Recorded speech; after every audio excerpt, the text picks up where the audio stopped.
Subscribe now and press the bell icon. Never miss an update. Hello guys, welcome back. Welcome to Gaurav Singh civil. तो जैसा कि आप सभी जानते हैं दोस्तों, हम DSMS की स्टडी कर रहे हैं, यानी कि इसमें हम स्टील स्ट्रक्चर के बारे में पढ़ रहे हैं।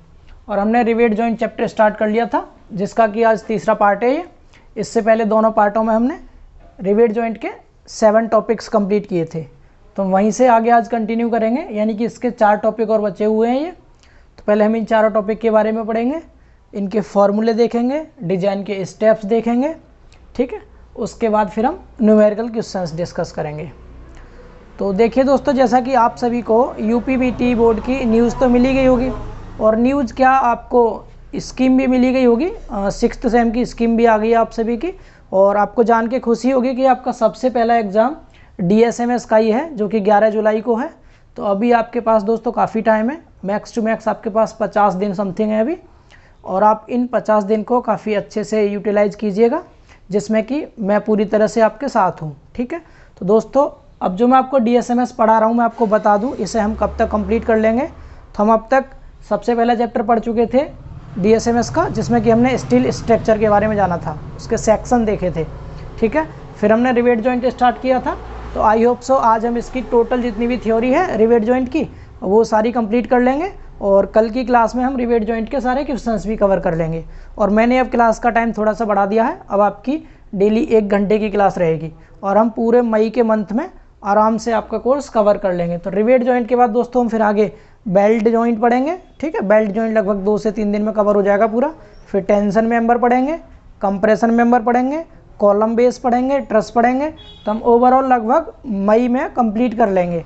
और मई में कंप्लीट करने के बाद दोस्तों मैं आपको जून में लगवाऊंगा प्रैक्टिस क्वेश्चंस, यानी कि जो प्रीवियस ईयर के क्वेश्चंस आए हुए हैं आपके एग्जाम में, वे सारे क्वेश्चंस हम डिस्कस करेंगे, ठीक है। तो आपको चैनल से जुड़े रहना है दोस्तों, और मैं आपके लिए पूरी तरह से रेडी हूँ, और मैंने सारा कंटेंट तैयार भी कर लिया है आप सबके लिए। बस आपको थोड़ा सा सपोर्ट करना है दोस्तों, जल्दी से जल्दी अपने इस चैनल के सब्सक्राइबर्स को बढ़ाना है। तो मैं मई में आपका ये सिलेबस कंप्लीट कर दूंगा, ये मेरा प्रॉमिस है आपसे। तो आप भी जल्दी से 1K तक पहुंचा दीजिए सब्सक्राइबर को, ठीक है। तो चलिए फिर स्टार्ट करते हैं आज की क्लास को। तो देखिए, इसमें दोस्तों जो हम 8वां टॉपिक पढ़ेंगे, इसका नाम है स्ट्रेंथ ऑफ रिवेट जॉइंट। हालांकि मैं लास्ट क्लास में आपको इन चारों टॉपिक के बारे में बता चुका था कि हम आगे आने वाली क्लास में क्या क्या पढ़ने वाले हैं। तो आपको स्ट्रेंथ पढ़ना है पहले, फिर इफिशियंसी पढ़ना है रिवेट जॉइंट का, फिर रिवेट वैल्यू पढ़ेंगे, और फिर डिज़ाइन करेंगे हम रिवेट जॉइंट का, ठीक है। तो इनको हिंदी में बोलते हैं, यानी कि स्ट्रेंथ तो सभी जानते होंगे, सामर्थ्य होता है, इफिशियंसी दक्षता होती है, और रिवेट वैल्यू मतलब रिवेट का मान, और डिज़ाइन का मतलब अविकल्पन करना है हमें रिवेट जॉइंट का। तो ये 4 टॉपिक हैं। अगर मैं आपसे स्ट्रेंथ की बात करूं, तो मैंने आपको लास्ट लेक्चर में बताया था कि हम स्ट्रेंथ जो निकालेंगे केवल 3 चीज़ के लिए निकालते हैं। एक तो हम शियर स्ट्रेंथ निकालते हैं रिवेट का, एक बियरिंग स्ट्रेंथ निकालते हैं रिवेट का, और एक टीयरिंग या फिर टेंशन स्ट्रेंथ निकालते हैं प्लेट का, ठीक है। क्योंकि रिवेट केवल 2 चीज़ में फेल होता है, शियरिंग और बियरिंग में, और जो प्लेट होती है मैंने बताया था वो 4 चीज़ में फेल हो रही थी। एक तो टेंशन में फेल हो रही थी, इसके अलावा 3 फेलियर और बताए थे मैंने आपको, जिनको कि हमने एंड डिस्टेंस प्रोवाइड करके दूर कर दिया था। इतना समझ पा रहे हैं यहाँ तक गाइज? तो अब आगे देखेंगे, हम एक एक करके पढ़ेंगे चारों के बारे में, तीनों के बारे में। सबसे पहले पढ़ेंगे हम शियर स्ट्रेंथ ऑफ रिवेट क्या होता है, ठीक है। तो टॉपिक आपको समझ आ गए, मैं इसे रफ कर रहा हूँ, एक एक करके अब डिस्कस करते हैं सबके बारे में। तो देखिए,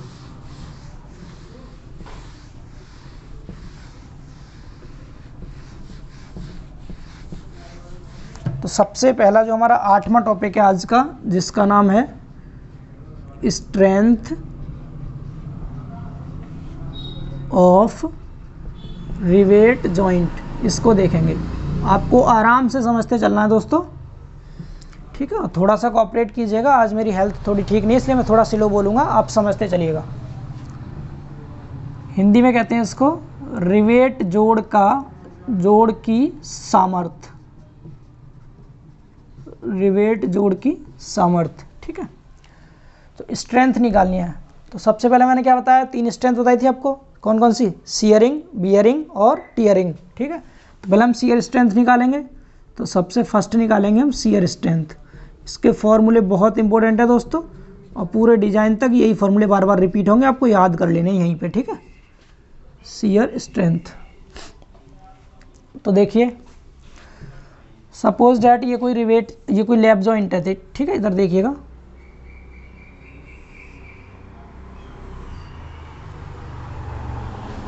मैंने यहाँ पर रिवेट लगा दिया इसमें, ठीक है, ये लैप जॉइंट है कोई। तो दोस्तों मैंने आपको जब शियर स्ट्रेंथ, मैं शियर के बारे में आपको बता रहा था, तो मैंने बताया था शियरिंग दो तरह की होती है। एक मिनट, घुटन टाइप से हो रही है, बहुत सांस लेने में दिक्कत हो रही है थोड़ी थोड़ी, ठीक है। देखिए मैंने आपको बताया था शियरिंग जो होती है दोस्तों दो टाइप की होती है, एक सिंगल शियरिंग और एक डबल शियरिंग। अगर लैप जॉइंट है तब तो सिंगल शियरिंग होगी, और अगर बट जॉइंट है वो भी डबल कवर प्लेट वाला, तो उसमें डबल शियरिंग होती है।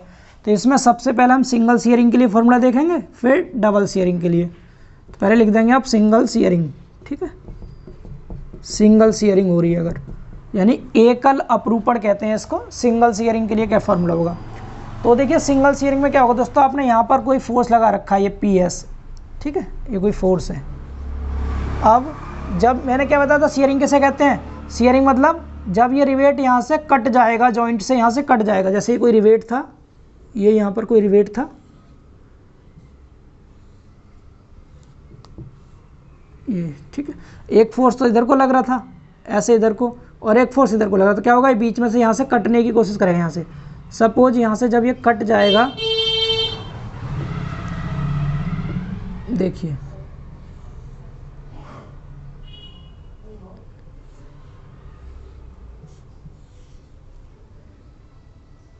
यहाँ पर, तो यहाँ पर इस पर शियर फोर्स जो काम करेगा ये वाला, ये, तो यानी कि इस, यानी जो रिवेट है इसकी शियरिंग फेलियर से पहले, यानी कि फेल होने से पहले ये रिवेट कितना मैक्सिमम लोड सहन कर लेगा, वही क्या होगी इसकी शियर स्ट्रेंथ होती है दोस्तों। शियर स्ट्रेंथ मतलब क्या हो गया, यानी कि रिवेट फेल होने से पहले, यहाँ लिख देता हूँ मैं, रिवेट फेल होने से पहले,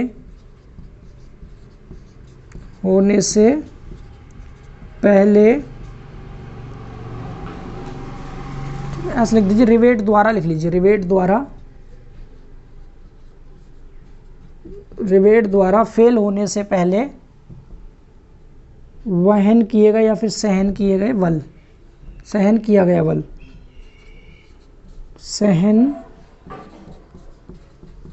किया गया बल, ठीक है, यानी रिवेट द्वारा फेल होने से पहले सहन किया गया बल। ये जो रिवेट है, ये रिवेट शियर फेल यानी कटने से पहले या फिर इस रिवेट जॉइंट में फेल होने से पहले ये कितना अधिकतम लोड सह लेगा, वही इसकी होगी शियर स्ट्रेंथ। तो हमें पता है अगर हम बल निकालें दोस्तों, फोर्स निकालें, तो सब जानते हैं फोर्स क्या होता है, स्ट्रेस इनटू एरिया, यानी बल बराबर प्रतिबल गुणा क्षेत्रफल, इतना सबको पता होगा, ठीक है। तो फोर्स हमें क्या निकालना है, PS, क्लियर, बराबर, अब क्या स्ट्रेस क्या होगा, तो हमें पता है परमीजबल स्ट्रेस जो होता है शियर स्ट्रेस, उसको हम FS से डिनोट कर देंगे, यहाँ पर FS से। मैं आपको इन सब की वैल्यू भी बता दूंगा कितनी कितनी होती है, अभी आप समझ लीजिए सिर्फ, ठीक है, FS से इनटू, अगर हम इसकी एरिया की बात करें तो आपको पता है इस होल का जो डाया होता है उसे ग्रॉस डाया D बोलते हैं। अगर डायामीटर हमारे पास D है तो एरिया क्या हो जाएगा, π/4D², इतना समझ पा रहे हैं। तो स्ट्रेस इनटू एरिया। अब यहाँ तो एक रिवेट लगाया है मैंने, अगर इसमें और ज़्यादा रिवेट लगे हों, एक से ज़्यादा रिवेट हों, सपोज 2 रिवेट हो गए, यानी ये कैसा सिंगल रिवेट लैप जॉइंट है। अगर डबल रिवेट लैप जॉइंट होता तो हम क्या करते हैं, नंबर ऑफ रिवेट से भी मल्टीप्लाई करते हैं, इसीलिए हम क्या कर देंगे इसमें n से मल्टीप्लाई और कर देंगे, समझ पा रहे हैं। तो यहाँ से जो फॉर्मूला निकल के आता है दोस्तों सिंगल शियरिंग के लिए, PS का फॉर्मूला वो आता है π/, यानी पहले n लिख लो, आगे सीक्वेंस में याद रखना आप, n into π/4D² into FS, समझ पा रहे हैं। मैं आपको एक एक करके सबके बारे में बता दूं क्या क्या है। ये सिंगल शियरिंग का है दोस्तों। अगर डबल शियरिंग का पूछ ले आपसे, डबल शियरिंग का यहाँ लिख देता हूँ मैं, डबल शियरिंग के लिए, डबल शियरिंग, ठीक है। तो आपको इतना पता होगा जो डबल शियरिंग होती है दोस्तों वो किस में होती है, डबल कवर बट जॉइंट में होती है, डबल कवर बट जॉइंट, है, मैंने ये आपको बता चुका हूँ पहले ही पुराने लेक्चर्स में। तो डबल कवर बट जॉइंट है, मतलब ऊपर भी जैसे ये कोई बट जॉइंट था, ये बट जॉइंट है, आपने एक कवर प्लेट ऊपर यूज कर रखी है और एक नीचे यूज कर रखी है, तो इसको बोलते हैं डबल कवर बट जॉइंट। ठीक है, तो जो डबल कवर बट जॉइंट होती है उसमें डबल शियरिंग होगी। एक तो यहाँ पर जैसे ही कोई रिवेट लगा दिया आपने, यहाँ पर कोई रिवेट लगाया हुआ है, तो एक तो यहाँ पर शियरिंग होगी और एक यहाँ शियरिंग होगी, समझ पा रहे हैं ना। तो डबल शियरिंग होती है, तो इसके लिए क्या करना, बस इसमें 2 से मल्टीप्लाई कर देना, कुछ नहीं करना आपको। PS बराबर इसमें 2 into N into π/4 t² into FS। ठीक है, समझ पा रहे हैं। तो ये हो गया आपका शियरिंग फेलियर के लिए शियरिंग स्ट्रेंथ। समझ आ गया इतना, एकदम ईजी है। मैं आपको इसके बारे में बता दूं, यहाँ पर FS क्या है और D क्या है और N क्या है। ठीक है, तो डस्टर ये रहा, मैं इधर लिख देता हूँ आपको, आई थिंक सो यहाँ लिख देता हूँ, चलो यहाँ दिख जाएगा आपको। FS है दोस्तों यहाँ पर परमीजिबल शियर स्ट्रेस, हिंदी में कहते हैं अनुज्ञेय कर्तन प्रतिबल। FS हो गया ये। इसके बाद D आप जानते हैं, D क्या है, ग्रॉस डाया ऑफ रिवेट। इसके बाद क्या रह गया, N है नंबर ऑफ रिवेट्स। ठीक है, रिवेट्स की संख्या। तो इतना समझ आ रहा है सबको। ठीक है, तो ये हो गया आपका शियर स्ट्रेंथ। शियर स्ट्रेंथ अगर सिंगल शियरिंग है, यानी कि सिंगल शियरिंग बोल रखा है, तब तो ये लगाएंगे फॉर्मूला। और अगर डबल शियरिंग है तो क्या लगाएंगे, ये वाला। सिंगल शियरिंग किस में होती है, हमेशा लेफ्ट जॉइंट में होगी या फिर सिंगल कवर बट जॉइंट में होती है। और डबल शियरिंग किस में होगी, डबल कवर बट जॉइंट में होती है, जिसके लिए फॉर्मूला ये है। तो आई होप सो सबको याद हो गया होगा फॉर्मूला क्या होता है सिंगल शियरिंग के लिए, n into π/4 d² into FS। Clear. अब देखते हैं अगला वाला फेलियर। ठीक है, अगली स्ट्रेंथ शियरिंग के बाद क्या है, बियरिंग स्ट्रेंथ।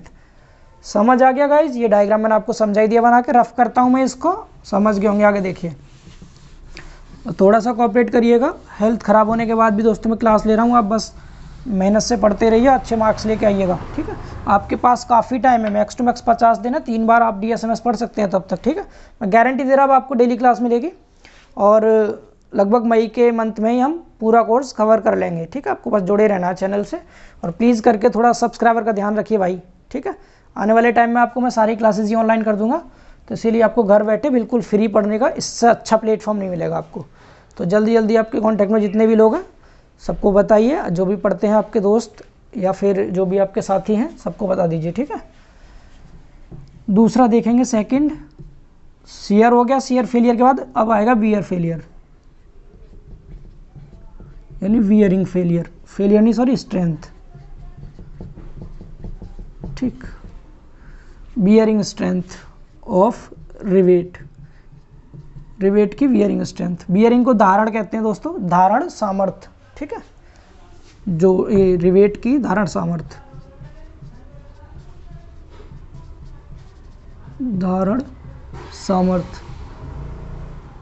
शियर का हिंदी तो पता है आपको, अपरूपण होता है या फिर कर्तन होता है।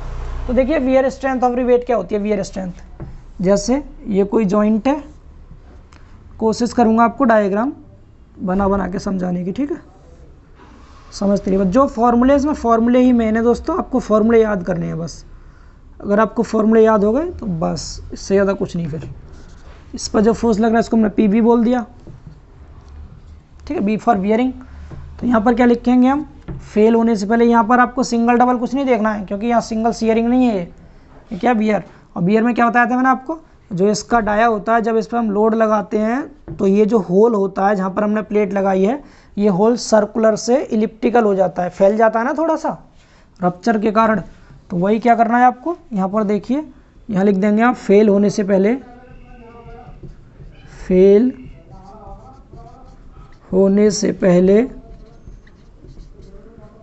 रिवेट द्वारा सहन किया गया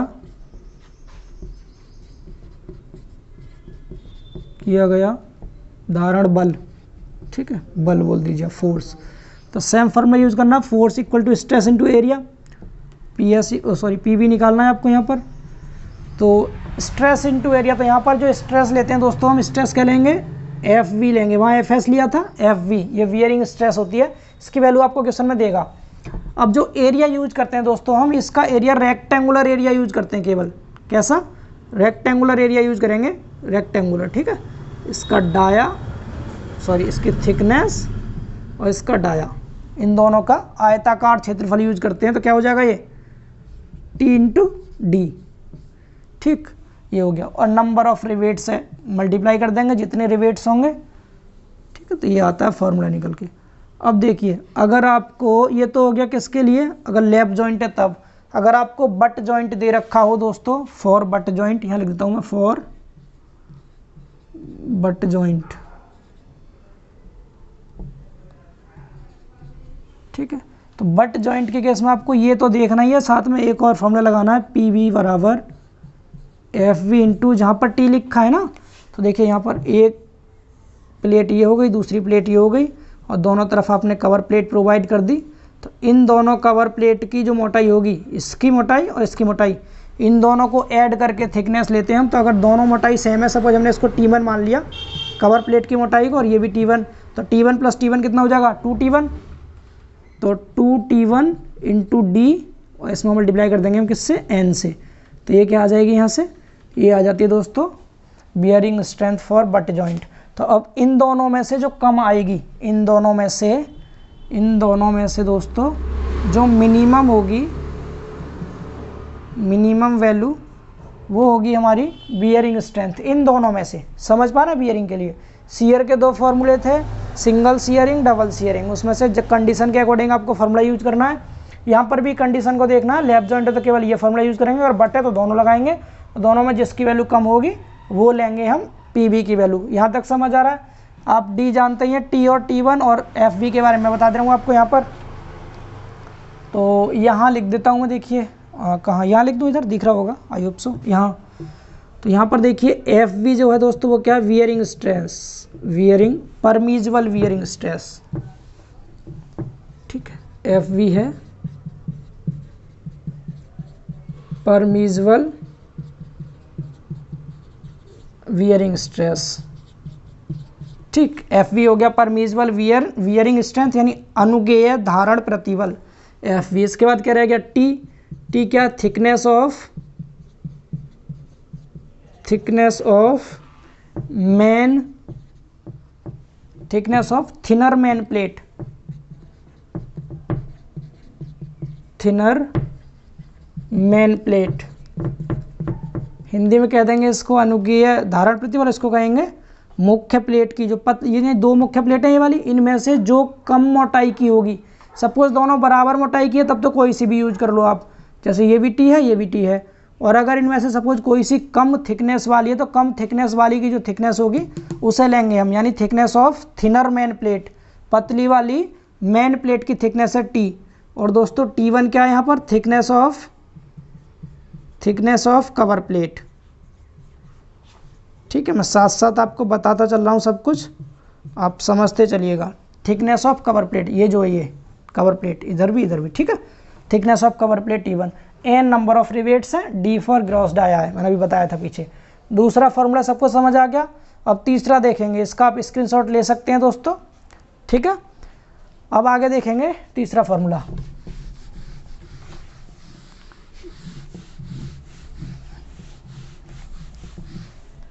तीसरा फार्मूला आ जाएगा, ये और भी इम्पोर्टेंट है तीसरा वाला, इसका नाम है टीयरिंग या फिर टेंशन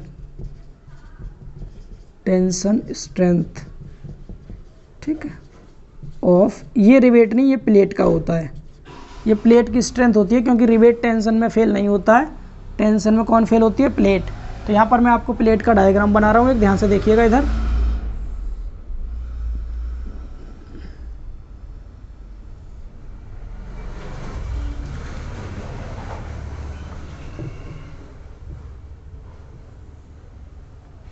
ठीक है गाइस। आपने यहाँ पर रिवेट्स लगा रखे हैं, सपोज एक रिवेट ये लगा दिया, दूसरा रिवेट यहाँ लगा दिया, और यहाँ पर तीसरा रिवेट लगा दिया, और यहाँ पर एक सेक्शन खींच दिया जिस सेक्शन पे की फोर्स आ रहा था और इस सेक्शन को हम कह देंगे क्रिटिकल सेक्शन है ये 1 जो सेक्शन मैंने खींचा है।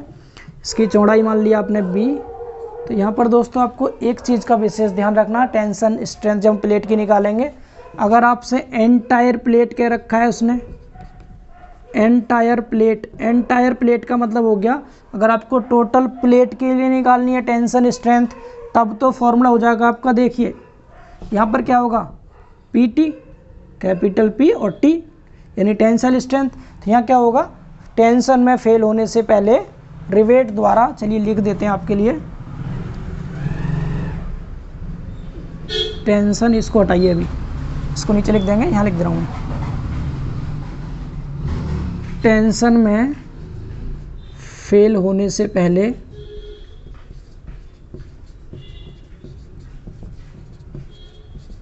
प्लेट द्वारा सहन किया गया बल। ठीक है, अधिकतम वर्ड भी आप यूज कर सकते हैं, अधिकतम बल यानी PT। तो अब जो PT आप निकालेंगे, मैंने क्या बताया, एक तो आप एंटायर प्लेट के लिए निकाल सकते हैं, पहली चीज एंटायर प्लेट, ठीक है।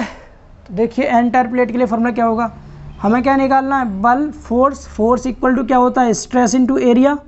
तो स्ट्रेस यहाँ क्या यूज़ करेंगे, FT इंटू एरिया। देखिए क्या लेंगे, अगर इसकी चौड़ाई आपने B ले ली दोस्तों, तो इस B में से थिकनेस आपको पता है इस प्लेट की T है, थिकनेस T है प्लेट की, तो अब क्या करेंगे, इस B इंटू T, लेकिन इसमें से ये 3 जो आपने होल कर रखे हैं जिसमें कि रिवेट लगा रखा है, इनको माइनस करना पड़ेगा, यानी चौड़ाई इंटू मोटाई। तो ये चौड़ाई निकालेंगे तो आप इसमें से इन तीनों का डाया माइनस करेंगे, तो क्या कर देंगे, B माइनस, हमने यहाँ तो 3 है, कितने भी दे सकता, तो हम यहाँ पर ND लिख देंगे, B माइनस ND, और इनटू में थिकनेस कितनी है, T। ठीक है, यहाँ पर दोस्तों इसमें अलग से नंबर ऑफ रिवेट से मल्टीप्लाई नहीं करते, ध्यान रखेंगे, क्योंकि ये प्लेट का फेलियर होता है, प्लेट की स्ट्रेंथ होती है, इसीलिए। तो क्या आ गया, इसकी जब हमने चौड़ाई निकाली तो B में से इन तीनों को माइनस किया, यानी ND माइनस कर दिया, ये तो होगी चौड़ाई, मोटाई T थी, इंटू T कर दिया।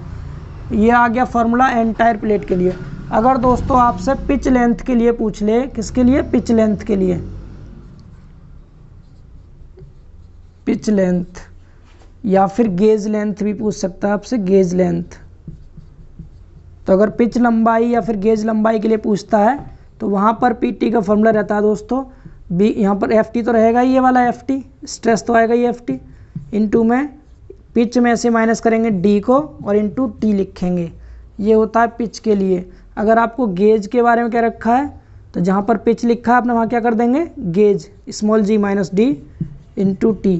आई होप सो आपको तीनों फॉर्मूले समझ आ रहा है, बस कंडीशन याद रखनी है, प्लेट, टोटल प्लेट के लिए पूछा है तो यहाँ पर B यूज़ करेंगे चौड़ाई, और अगर पिच लेंथ के लिए पूछा तो P यूज़ करेंगे यहाँ पर। ठीक है, यहाँ पर ND नहीं लेते क्योंकि जब पिच होती है, हमें पता है सेंटर से और सेंटर तक की डिस्टेंस होती है पिच, तो इसके बीच में आधा रिवेट ये एक रिवेट आता है।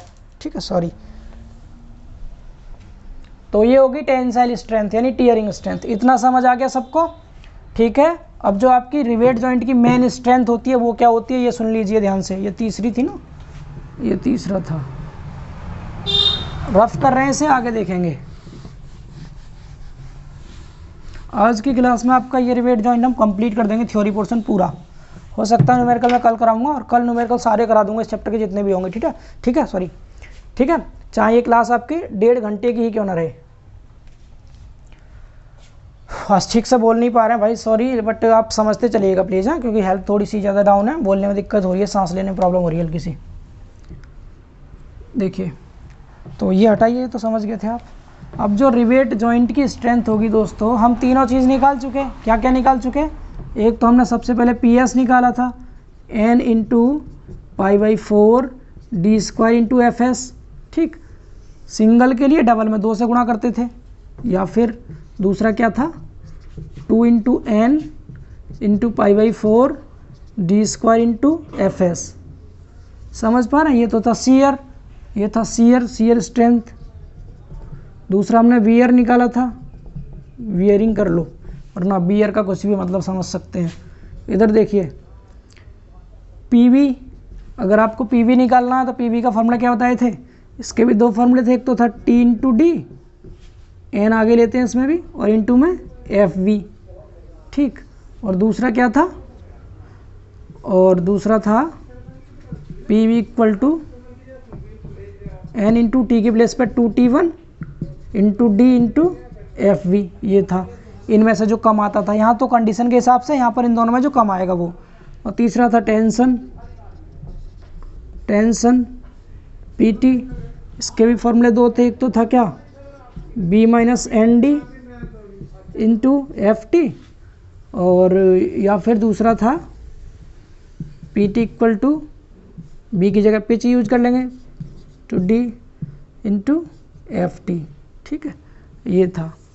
इसमें मैं बताना भूल गया था, ये आपकी क्या है, विथ यानी ब्रेथ है प्लेट की, एन आपको पता ही number of rivets, D gross dia है, एफ टी टेंसाइल स्ट्रेस है, परमिसिबल टेंसाइल स्ट्रेस, ठीक है, इतना समझ गए। अब इन तीनों में से जो कम होगा, यानी कि अगर हम स्ट्रेंथ की बात करें, इसे ध्यान रखेंगे सब लोग, स्ट्रेंथ ऑफ रिवेट जॉइंट यानी कैपिटल P बराबर जो आएगा वो PS, PV और PT में से जो मिनिमम हो, यानी कि इन तीनों में से जो सबसे कम होगा दोस्तों, वो होगा रिवेट जॉइंट की स्ट्रेंथ। आई होप सो सबको क्लियर है। ये फॉर्मूला यूज़ करेंगे क्वेश्चन में, ये यूज़ करेंगे और ये यूज़ करेंगे। इन तीनों में से जो कम वैल्यू आएगी वो क्या कहलाएगी, आपकी स्ट्रेंथ ऑफ रिवेट जॉइंट। समझ आ गया ना, कम का मतलब क्या है। अब ध्यान से सुनिए, सपोज आपने इसकी वैल्यू ले ली कितनी, ये आ गया आपका मान लिया 100 किलो न्यूटन, ये आ रहा है 110 किलो न्यूटन, और ये सपोज मान लिया आपने 120 किलो न्यूटन आ गया।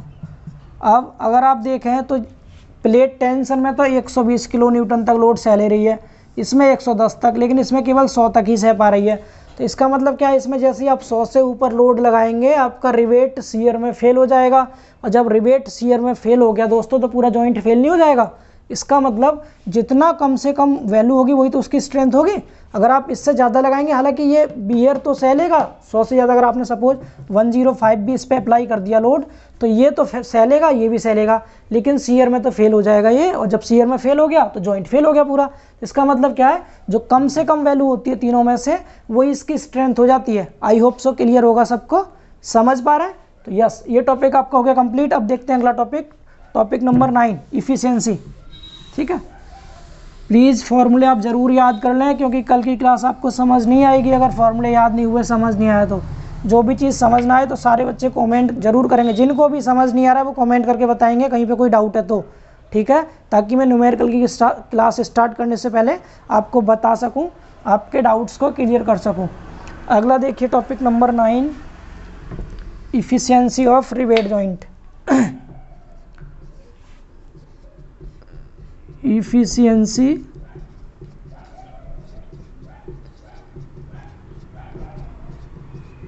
ऑफ रिवेट जॉइंट, इसको हिंदी में कहते हैं रिवेट जोड़ की दक्षता। बता दीजिए भाई इसकी दक्षता कितनी है। इसको ईटा से डिनोट करते हैं, ठीक है, एन बना के नीचे को खींच दो, ईटा बोल देंगे इसको। तो इसका जो फॉर्मूला होता है इफिशियंसी का, बड़ा ही प्यारा सा और आसान फॉर्मूला है। Efficiency eta equal to strength of rivet joint, यानी रिवेट जॉइंट की सामर्थ्य। मैं हिंदी साथ साथ बोल रहा हूँ, दोनों लैंग्वेज में लिखना जरूरी नहीं है, आप समझ चुके हैं, पीछे लिख चुका हूँ, ठीक है। स्ट्रेंथ ऑफ रिवेट जॉइंट यानी रिवेट जोड़ की सामर्थ्य अपॉन में strength of solid plate, solid plate, ये हो जाएगा फॉर्मूला इसका। और इसको हम परसेंटेज में लेते हैं, इसलिए आप 100 से मल्टीप्लाई और कर देंगे इसमें, तो ये वैल्यू आपकी परसेंट में आ जाएगी। तो आप स्ट्रेंथ तो अभी समझ चुके थे हम पी कैसे निकालते थे, PS, PV और PT, इनमें से जो मिनिमम आता था। लेकिन दोस्तों आपको अभी सॉलिड प्लेट की स्ट्रेंथ नहीं पता होगी। तभी आप एक बात बताइए, अभी हमने जस्ट पहले निकाली थी स्ट्रेंथ प्लेट के लिए, जो हम स्ट्रेंथ निकाले थे, जैसे कि हमने टेंशन स्ट्रेंथ बोला था, तो वहाँ P - D × T × FT निकाले थे ना इसको। लेकिन ये कब थी, जब वो सॉलिड ना होकर उसमें क्या होल कर रखे हैं और आपने रिवेट लगा रखा है। अब आपने क्या उसमें होल नहीं कर रखा, सॉलिड है प्लेट, तो बस ये क्या होगा, ये डी हट जाएगा इसमें से। जब डी हट जाएगा तो क्या बचेगा, P into T into F T. तो दोस्तों जो सॉलिड प्लेट की स्ट्रेंथ होती है, ये जो स्ट्रेंथ होती है क्या होती है, P इंटू टी और इंटू में एफ टी। समझ पा रहे हैं? तो ये हो जाएगा आपका फॉर्मूला, यानी कि जो आप अभी स्ट्रेंथ निकाले थे उस स्ट्रेंथ को ऊपर लिखेंगे और इस स्मॉल पी यानी पिच है यहाँ पर, स्मॉल पी ध्यान रखना, पिच, ठीक है, pitch into T into F T को यूज करके सॉलिड प्लेट की स्ट्रेंथ निकाल देंगे। दोनों का डिवाइड किया 100 से मल्टीप्लाई, ये आ गई इफिशियंसी। आई होप सो सबको समझ आ रहा होगा, ठीक है।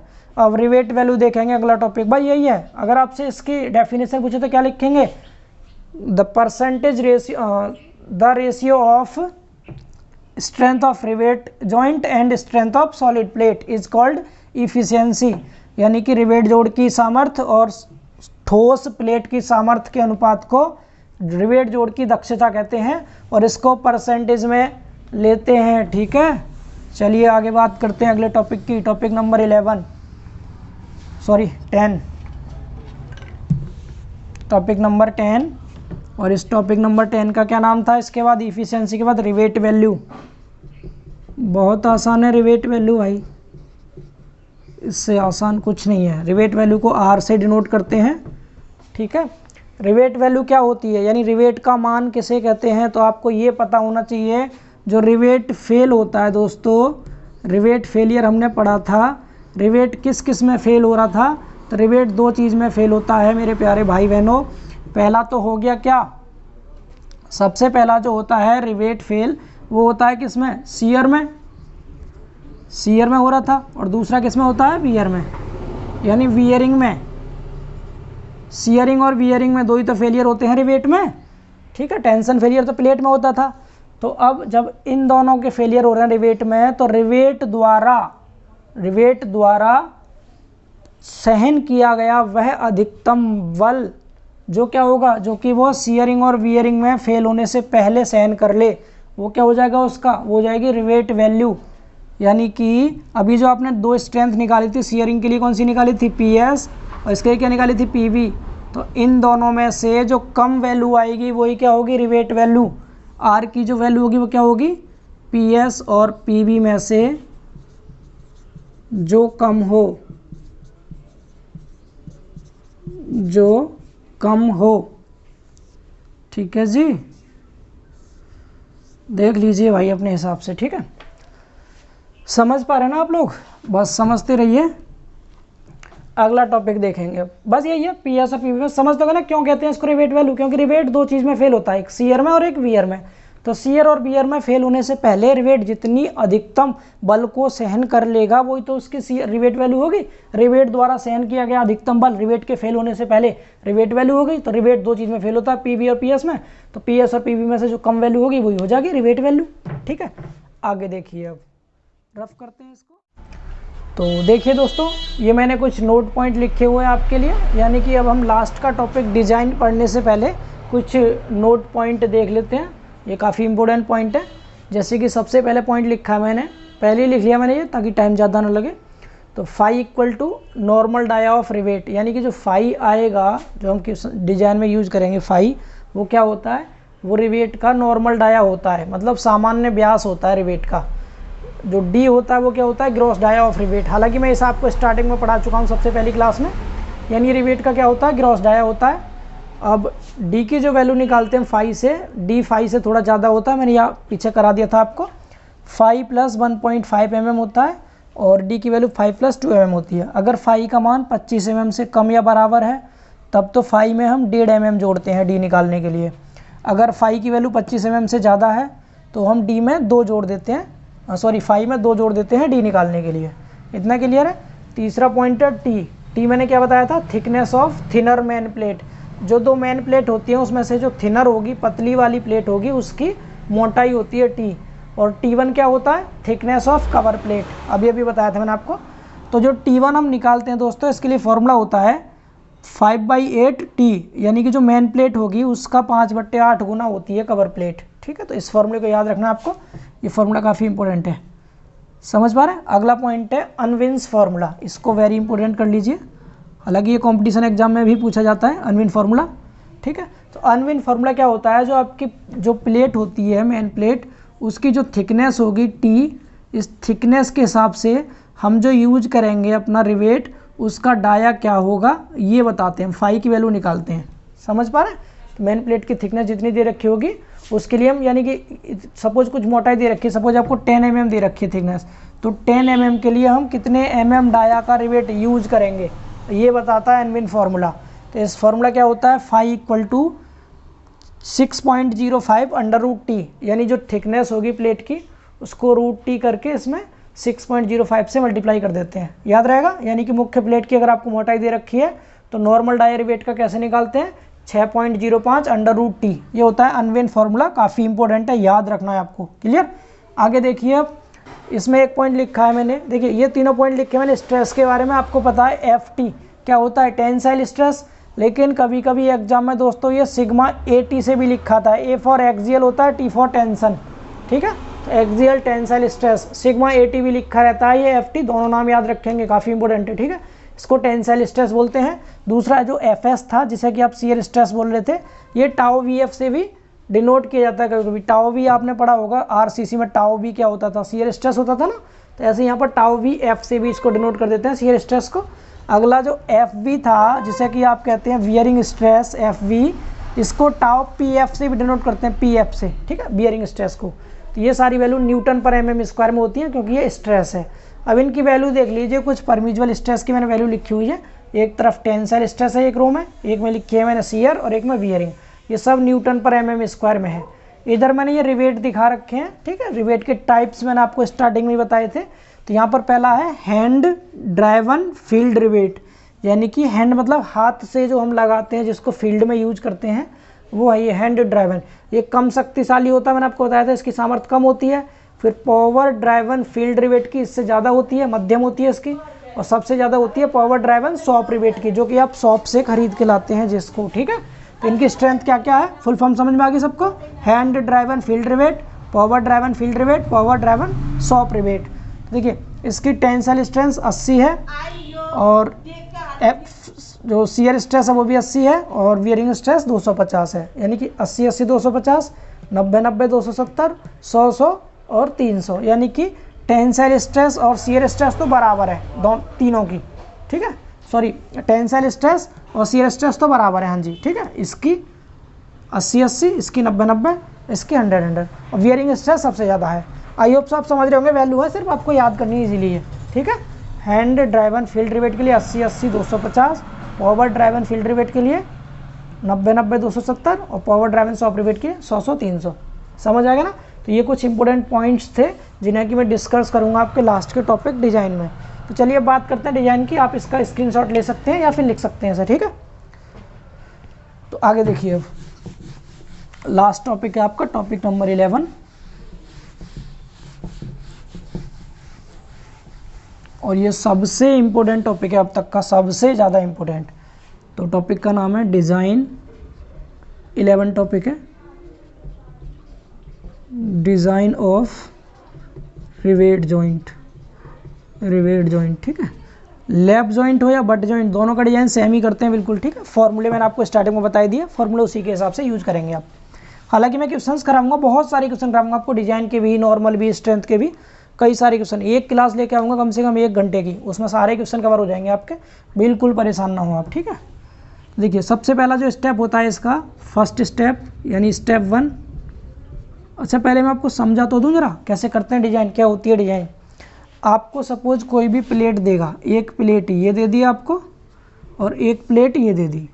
अब आपसे कहेगा कि सर आप इन दोनों प्लेट को जोड़ना है आपको रिवेट के द्वारा, तो आप कैसे जोड़ेंगे, कितने रिवेट्स यूज करेंगे आप इसमें, रिवेट के बीच की सेंटर टू सेंटर डिस्टेंस कितनी रखेंगे, मतलब पिच कितनी लेंगे आप, रिवेट की वैल्यू क्या होगी, स्ट्रेंथ क्या होगी इसकी, सब कुछ निकालना है, ठीक है। तो सबसे पहली चीज़ आपको इसमें 2 ही चीज़ देगा, एक तो आपको थिकनेस दे देगा प्लेट की, ये और ये, या तो दोनों सेम दे सकता है या दोनों को अलग अलग दे सकता है। अगर अलग अलग देगा तो कम वाली थिकनेस का यूज करना है आपको, ठीक।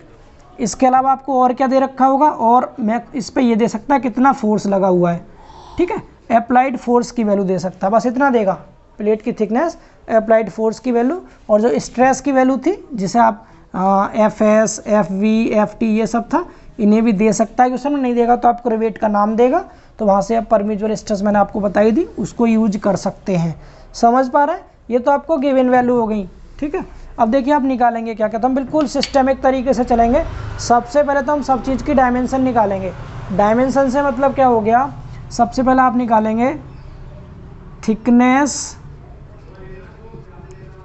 Of plates, thickness of plates and dia of rivet. Hindi वाले बच्चे भी लिख सकते हैं, इसको बोलेंगे प्लेट की मोटाई, प्लेट की मोटाई, एंड इसको बोलेंगे रिवेट का व्यास, रिवेट का व्यास। ये पहला स्टेप रहेगा सर, ठीक है। तो इस पहले स्टेप में आपको कैसे कैसे निकालना, तो मैंने बताया था आपको मेन प्लेट की थिकनेस पहले ही देगा, यानी कि आपको दे रखा होगा क्या, टी दे रखा होगा पहले से। टी क्या होगा, गिवन होगा आपको, थिकनेस ऑफ मेन प्लेट, ठीक है। थिकनेस ऑफ मेन प्लेट आपको गिवन होगा। अब हिंदी आप इसकी लिख लेना प्लीज़, ठीक है, मुख्य प्लेट की मोटाई। अब आपको इसके थ्रू आप क्या क्या निकाल सकते हैं, इससे दो चीज़ निकाल सकते हैं। एक तो आप T1 निकाल सकते हैं इससे इजीली, अगर बट जॉइंट है तो आप T1 निकालेंगे, बट जॉइंट नहीं है तो नहीं निकालेंगे। बट जॉइंट में कवर प्लेट यूज होती है, तो कैसे निकालेंगे, तो आपको पता है 5/8 इंटू टी यूज कर देते हैं, जिसे आप क्या बोलते हैं, कवर प्लेट की मोटाई लिख देते हैं, थिकनेस ऑफ कवर प्लेट, ठीक। ये निकाल देंगे। तो मोटाई की बात की हमने, दोनों मोटाई पता चल गई। अब डाया की बात कर लीजिए, तो डाया फाई निकालेंगे, जिसे कि आप नॉर्मल डाया कहते हैं, नॉर्मल डाया। अगर क्वेश्चन में दिया है आपको तो बहुत खुशी की बात है, और नहीं दे रखा तो अनविन फार्मूला जिंदाबाद। कौन सा होता है, 6.05 √T, इस फॉर्मूले को यूज कर देंगे, ठीक है। इसका नाम मैं इधर लिख दे रहा हूँ, अनविन्स फार्मूला। एक डाया निकल गया, दूसरा डाया निकालेंगे, gross dia, gross dia D. आपको फॉर्मूला पता ही है, 5 + 1.5 mm, या फिर दूसरा 5 + 2 mm, ठीक है।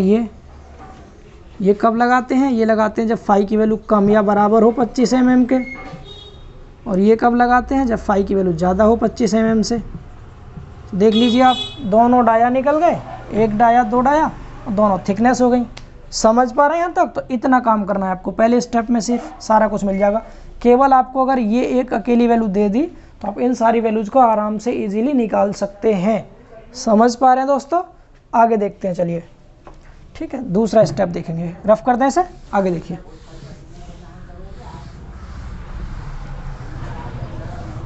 Step number 2, second step, step second step में क्या निकालेंगे, रिवेट वैल्यू। जो आप रिवेट, अब आपने रिवेट का डाया निकाल लिया, प्लेट की मोटाई निकाल ली, अब रिवेट की वैल्यू निकाल दीजिए।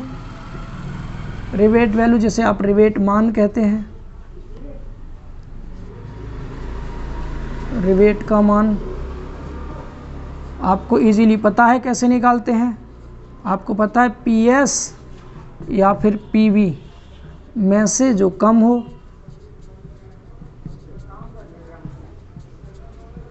ठीक है। मैंने PS और PV के फॉर्मूले आपको बताए थे, हालांकि मैं यहाँ फिर से लिख देता हूँ। सिंगल शियरिंग के केस में n × π/4, बार बार लिख रहा हूँ, फॉर्मूला याद कर लेना, ठीक है। FS ये हो गया। डबल शियरिंग के केस में क्या होता है, ये इधर लिख देते हैं, PS = 2 × n × π/4 d² FS into में, ठीक है, ये होता है। और PV का फॉर्मूला क्या होता है, PV का होता है D × T, रेक्टेंगुलर एरिया लेते हैं ना, इंटू FV, n का मल्टीप्लाई इसमें भी करते हैं, ये होता है। या फिर दूसरा एक और था, अगर बट जॉइंट है तो n2T1 इंटू में D इंटू में FV, ठीक है। ये दोनों होगा, इन दोनों में जो मिनिमम आता है उसे यूज करते हैं, इन दोनों में से। इसमें कंडीशन के अकॉर्डिंग यूज करेंगे, तो इनमें से जो कम होगा दोनों में से, PS और PV, R की वैल्यू हो जाएगी। दूसरा स्टेप हो गया। समझ पा रहे हैं आप लोग? ठीक है। अब आगे देखिए तीसरा।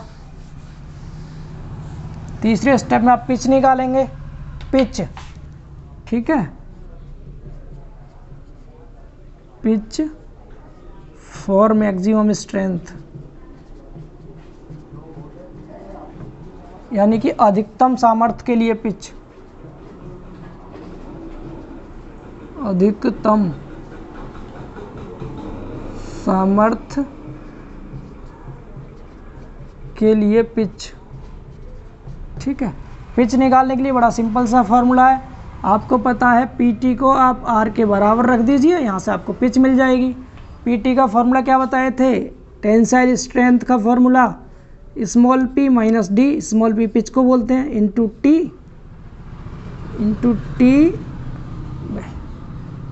एफ क्या बन जा रहा है भाई, into T into F T बराबर आर। आर की वैल्यू आप फर्स्ट स्टेप में निकाल ही चुके हैं, ठीक है। ये तीसरा स्टेप है ना, सेकंड स्टेप में आप आर की वैल्यू निकाल चुके थे, वहाँ से रख देंगे। एफ टी आपको क्वेश्चन में दिया होगा, टी दे रखा होगा, dia of rivet first step में निकालें, यहाँ से पी मिल जाएगा आपको पिच। अब यहाँ से जो आप पिच की वैल्यू निकाले हैं, यहाँ से जो आप पी निकालेंगे, अब इस पिच के लिए आपको चेक लगाना है। चेक क्या लगाएंगे, यहाँ मैं नोट लिख देता हूँ आपको कि जो मिनिमम पिच की वैल्यू होती है दोस्तों, मिनिमम पिच, भाई देखिए मैं आपको जो स्टील पढ़ा रहा हूँ यही कंपटीशन में आता है सीधे ऐसे ही, सारा सिलेबस मैं आपको टोटल जेई लेवल का करा रहा हूँ, ठीक है। आपके डिप्लोमा में तो जो है सो है, इसके अलावा आप जेई में भी बहुत हेल्प करेगा आपके लिए। तो ये पिच जो होती है दोस्तों, मिनिमम पिच, मैं इसको यहीं पे क्यों बोला हूँ, जेई में पूछा जाता है क्योंकि ये क्वेश्चन कई बार आया है।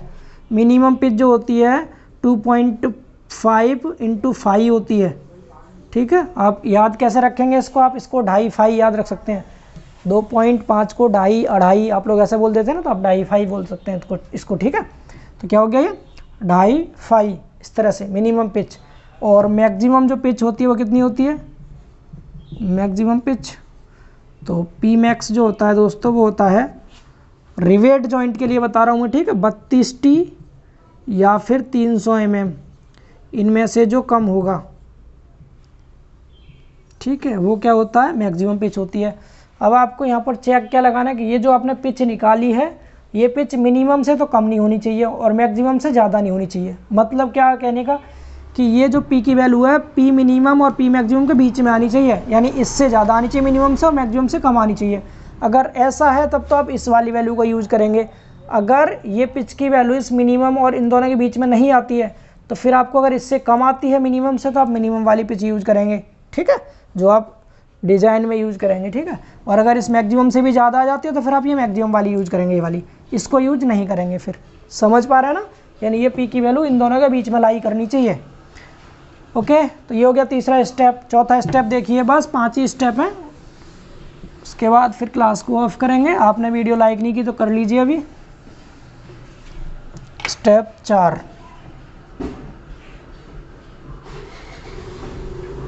स्टेप 4, चौथा स्टेप क्या होता है, तो फोर्थ स्टेप होता है इसका, हम पिच निकाल चुके, अब निकालेंगे रिवेट वैल्यू।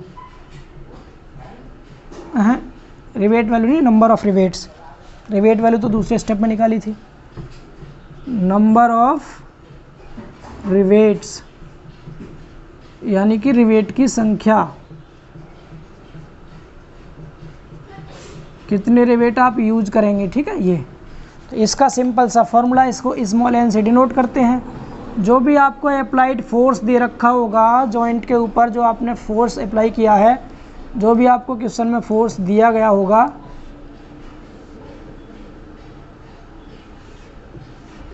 ये रिवेट जॉइंट है कोई, और आपको ये फोर्स दे दिया, सपोज ये एफ फोर्स दे रखा कोई भी, तो ये जो एफ फोर्स दिया इसमें डिवाइड कर देंगे आप रिवेट वैल्यू से।